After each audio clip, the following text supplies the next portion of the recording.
Steno topper के YouTube channel में आपका स्वागत है। आपकी डिक्टेशन शुरू होगी 5 सेकंड में।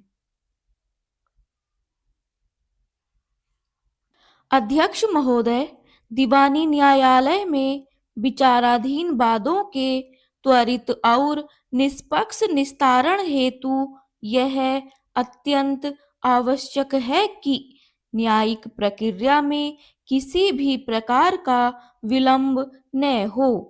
किसी भी दीवानी वाद की शुरुआत सामान्यतः एक वाद पत्र के प्रस्तुत किए जाने से होती है, जिसमें वादी द्वारा अपने अधिकारों के उल्लंघन और प्रतिवादी के विरुद्ध किए गए कृत्यों का स्पष्ट विवरण दिया जाता है।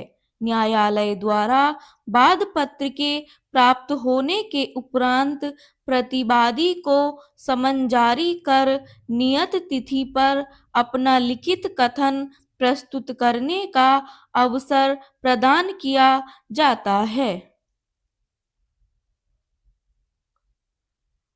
इस प्रक्रिया का मुख्य उद्देश्य दोनों पक्षों को अपनी बात रखने का पूर्ण अवसर देना तथा विवाद के वास्तविक बिंदुओं को निर्धारित करना है। वाद के इस प्रारंभिक चरण के पश्चात साक्ष्य का चरण प्रारंभ होता है, जिसमें दोनों पक्षों को अपने अपने दावों के समर्थन में मौखिक एवं दस्तावेजी साक्ष्य प्रस्तुत करने होते हैं। दीवानी मामलों में यह बहुत महत्वपूर्ण है कि प्रस्तुत किए गए दस्तावेज साक्ष्य अधिनियम प्रावधानों के अनुरूप प्रमाणित हों।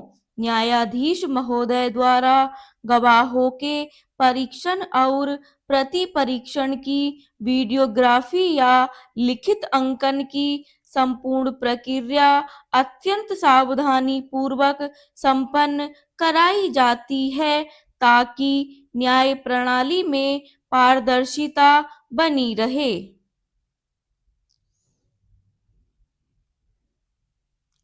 न्यायालय का यह दायित्व है कि वह प्रत्येक वाद में कानून के स्थापित सिद्धांतों और उपलब्ध साक्ष्यों के आधार पर ही अपना निर्णय पारित करे। कई बार ऐसा देखा गया है कि मुकदमों की लंबी प्रक्रिया के कारण आम नागरिकों का बहुमूल्य समय और धन व्यर्थ होता है। इस समस्या के समाधान के लिए भारतीय न्याय प्रणाली में वैकल्पिक विवाद समाधान पद्धतियों, विशेषकर मध्यस्थता और लोक अदालत को अत्यधिक प्रोत्साहन दिया जा रहा है। मध्यस्थता के माध्यम से पक्षकार आपसी सहमति से अपने विवादों का स्थायी समाधान निकाल सकते हैं, जिससे न केवल अदालतों का बोझ कम होता है, बल्कि सामाजिक सौहार्द भी बना रहता है।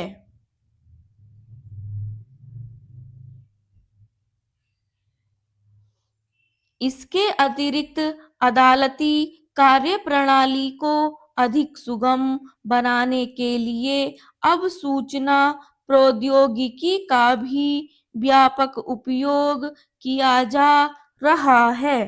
ई कोर्ट मिशन के अंतर्गत वाद की स्थिति, आदेशों और निर्णयों की प्रतियों को ऑनलाइन उपलब्ध कराया जाता है, जिससे अधिवक्ताओं और वादकारियों को अत्यधिक सुविधा प्राप्त होती है।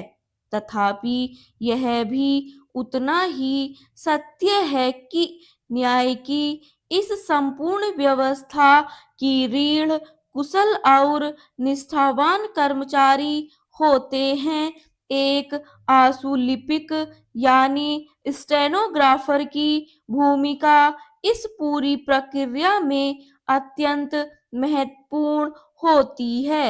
क्योंकि न्यायालय कक्ष में गवाहों के बयान, बहस और न्यायाधीश के आदेशों को सटीक गति और शुद्धता के साथ लिपिबद्ध करना उन्हीं का उत्तरदायित्व है।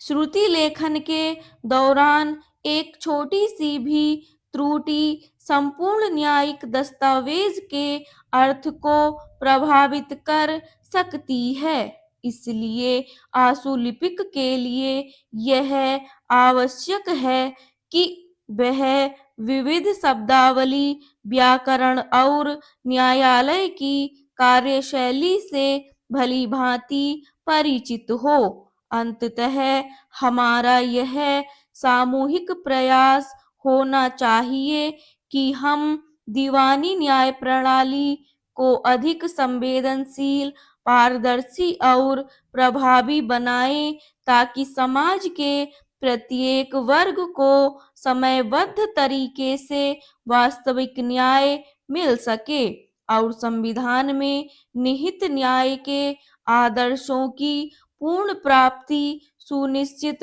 हो सके। ब्राह्म स्टॉप।